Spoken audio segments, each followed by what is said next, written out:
새벽 기도회 시작하겠습니다. 찬송가 390장 찬양합니다.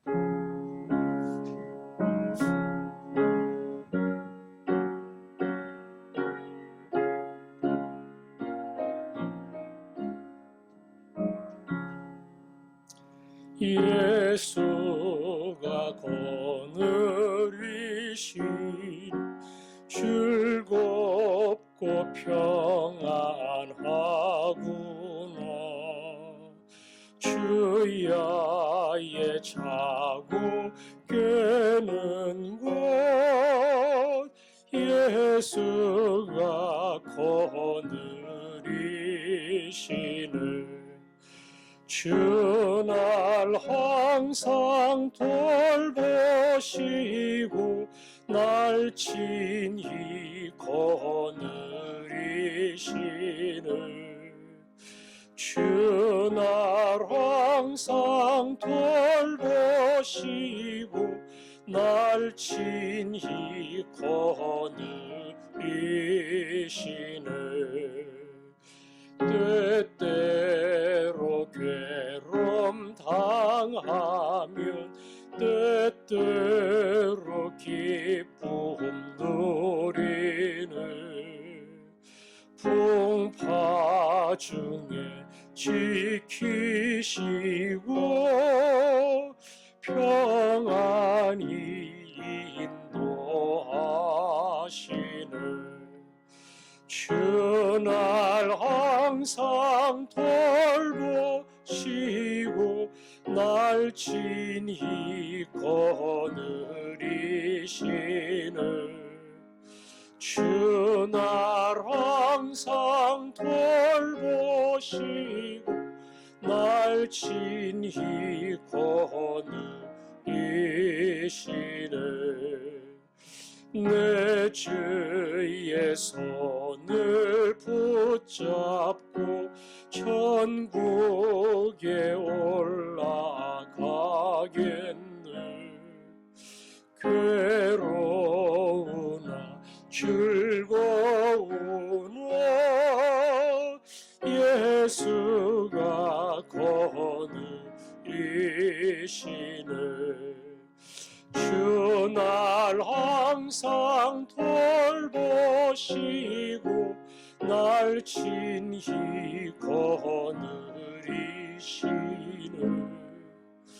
주날 항상 돌보시고 날 친히 거느리시네. 이 세상 이별할 때에 귀의 권세 이기네. 천국에 가는 그 길도 예수가 거느리시네.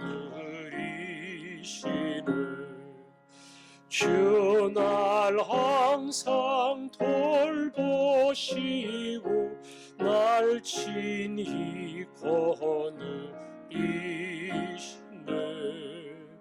주날 항상 돌보시고 날 친히 거느리시네.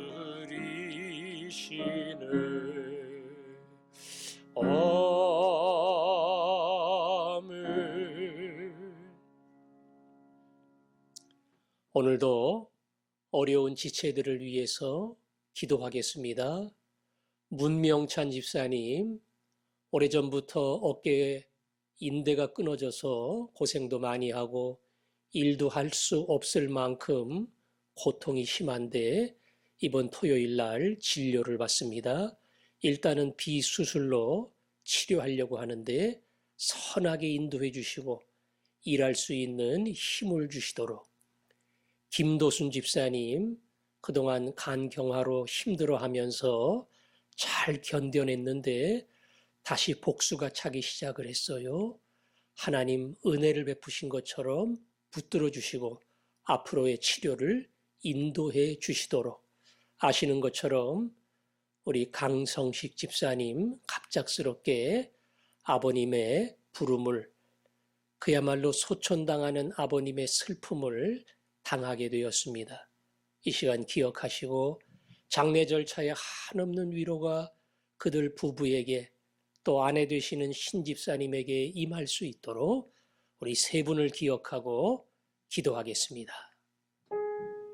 아버지 하나님, 이 시간 기도합니다. 연약한 육체로 지쳐있는 종을 찾아가시고 내가 너와 함께한다 말씀해 주시며 주의 말씀으로 말미암아 평강 그리고 담대함, 용기를 얻게 하여 주옵소서. 문명찬 집사님 비수술이지만 만져주시고 견뎌내게 하시고 일할 수 있는 힘을 주시고 하나님 믿음의 길을 가게 해 주옵소서. 김도순 집사님 다시 복수가 찼습니다. 긍휼로 지금까지 인도해 주셨으니 앞에 모든 걸음을 주장해 주시고 하나님의 은혜로 채워 주시며 다시 한번 그분의 능력의 손길이 나타나게 하여 주옵소서. 아버지, 갑작스러운 아버지 하나님 소천의 소식을 들어야 했던 사랑하는 우리 강성치 집사님, 이명순 집사님 기억해 주시기를 원합니다. 하나님, 생각지도 못하게 남편을 보내야 했던 신집사님 기억해 주시기를 원합니다. 찾아가 만져주시고 주님의 위로가 그들에게 넘치게 하셔서 사람의 상식으로는 상상할 수 없는 성령의 위로가 있게 하여 주옵소서. 지체의 약함으로 예상치 못했던 고난으로 힘들어하는 모든 종들마다 능력의 하나님 경험하게 해 주옵소서. 감사합니다. 아멘.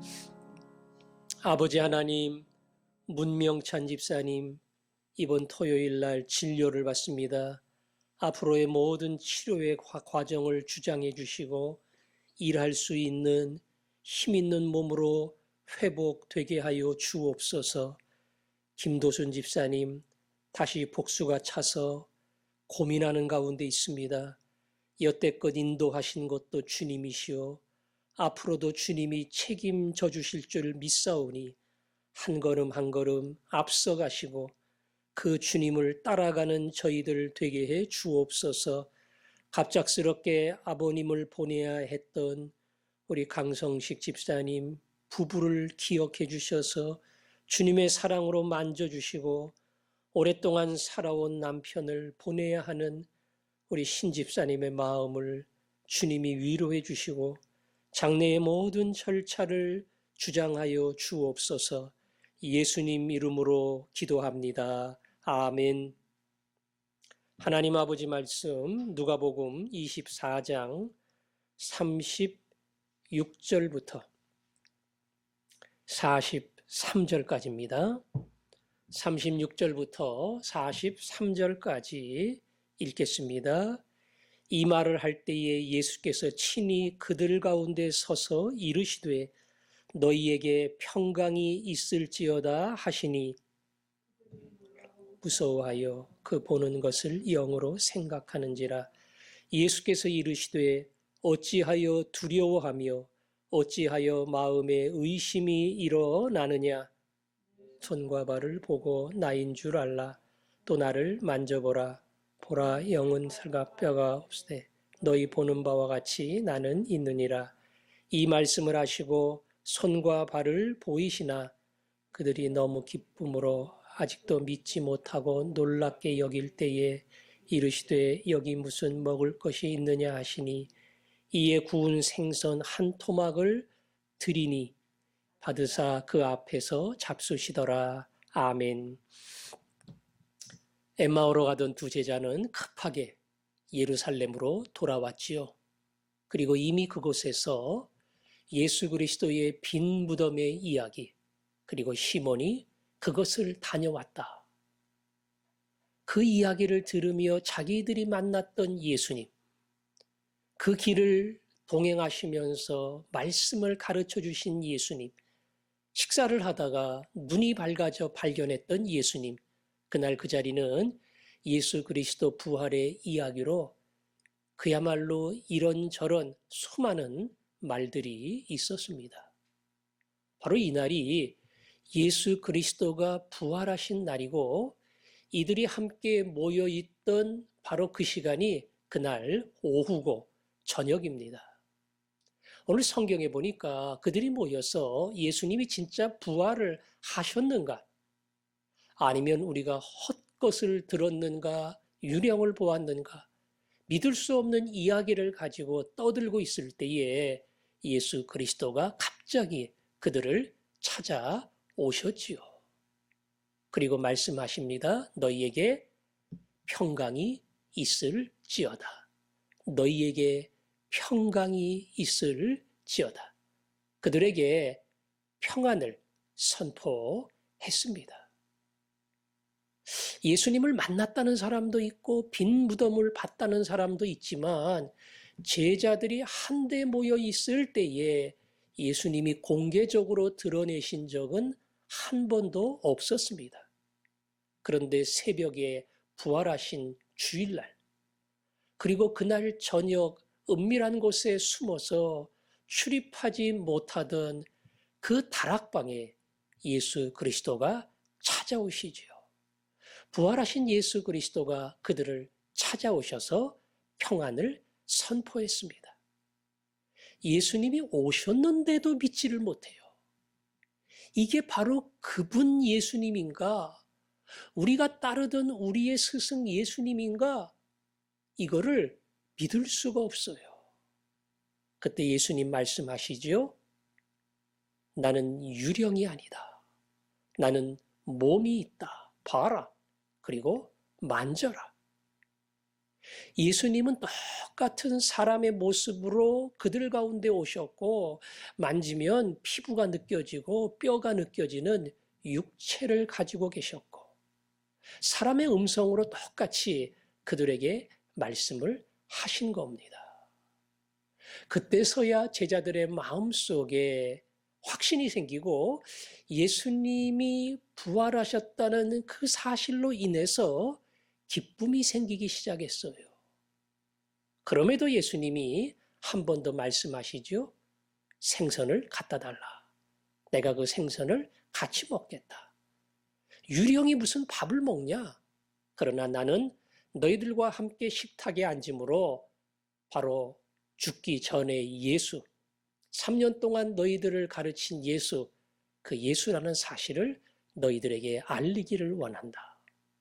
이렇게 예수님은 그들 가운데 나타나 평강을 선포하시고 자신이 십자가에 죽은 예수라는 사실을 그들에게 확인시켜 주었습니다. 다른 복음서, 특히 요한복음을 읽다 보면 예수님께서 제자들에게 공개적으로 나타난 게 딱 3번이 있는데요. 이게 처음입니다. 이때 도마라는 제자가 없었어요. 도마가 돌아와 보니까 다른 제자들이 다 예수님을 봤대요. 예수님의 음성을 들었대요. 예수님이 정말로 살아났대요. 도마는 모든 제자가 그렇다 하더라도 도저히 믿을 수가 없었습니다. 너희들이 뭔가 이상한 거야. 집단적으로 말 그대로 환상을 본 거야. 그 예수가 진짜 예수라면 못 박힌 손바닥에 내 손가락을 넣어보고 옆에 창자국에 내 손을 집어넣고야 나는 믿을 수 있다. 8일이 지나서 도마도 있는 그 자리에 예수님이 한 번 더 찾아오셨습니다. 너희들에게 평강이 있을지어다. 그리고 도마의 이야기를 이미 다 아시는 예수님께서 그래, 이 구멍에 한 번 손가락을 넣어보고 내 옆구리에 내 손을 넣어봐라. 그때 도마가 그분이 진짜 예수임을 알았지요. 나의 주시며 나의 하나님이시니이다. 예수님을 보고 예수님의 음성을 들으면서 그 예수가 자기들이 따라다니던 예수라는 사실을 발견을 하지요. 마지막 세 번째는 갈릴리에 돌아가 부활의 예수님을 또 잊어버리고 고기 잡는 그들에게 예수님이 또 찾아오시죠. 예. 그리고 153마리의 많은 고기를 잡게 하시고 해변가로 그들을 불러 함께 식사를 하십니다. 그때 제자들은 얼마나 미안한지 고개를 숙이고 예수님께 아무 말도 하지를 못했습니다. 예수님은 이렇게 나타나실 때마다 평강을 선포했습니다. 첫 번째, 두 번째 계속 그들에게 평강을 선포했어요. 왜냐하면 이들은 평강하지 못하기 때문입니다. 왜 여기 모여 있습니까? 예수님과 같이 활동했던 일행이라고 하는 것이 발각되면 어떤 고초를 당할런지 알 수 없어요. 예수님은 십자가에서 끔찍하게 죽었는데 십자가에서 죽지 않는다고 하더라도 체포되고 구금당하고 어떠한 매질을 당할런지 모릅니다. 그래서 벌써 베드로는 3번씩이나 예수님 모른다고 부인을 했잖아요. 이들의 마음속에 두려움이 꽉 차 있습니다.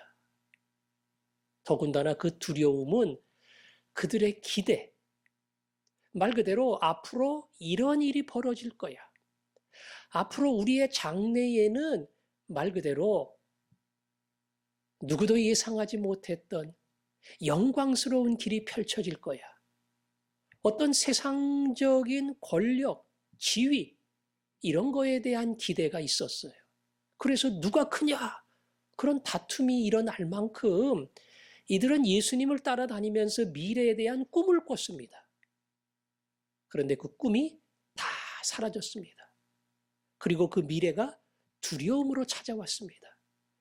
꿈과 희망이 아니고 그 희망이 사라지고 오히려 어둠과 두려움이 그들 마음을 얽어맬 때에 이들은 나가지도 못하고 그 안에서 말 그대로 숨 죽이면서 하루하루를 견뎌야 했고 결국 두 사람은 엠마오 고향으로 향할 수밖에 없었잖아요. 그들 가운데 예수님이 찾아오셔서 평강을 선포하신 겁니다.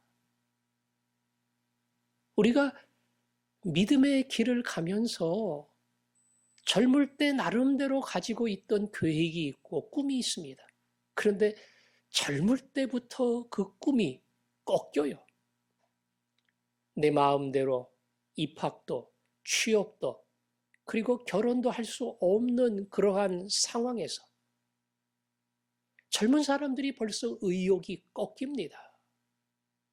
미래에 대한 어떤 기대, 꿈이요? 꿈은 무슨 꿈이에요? 꿈이 아니라 나 하나만 잘 추려가면 좋은데 그것도 잘 안 됩니다.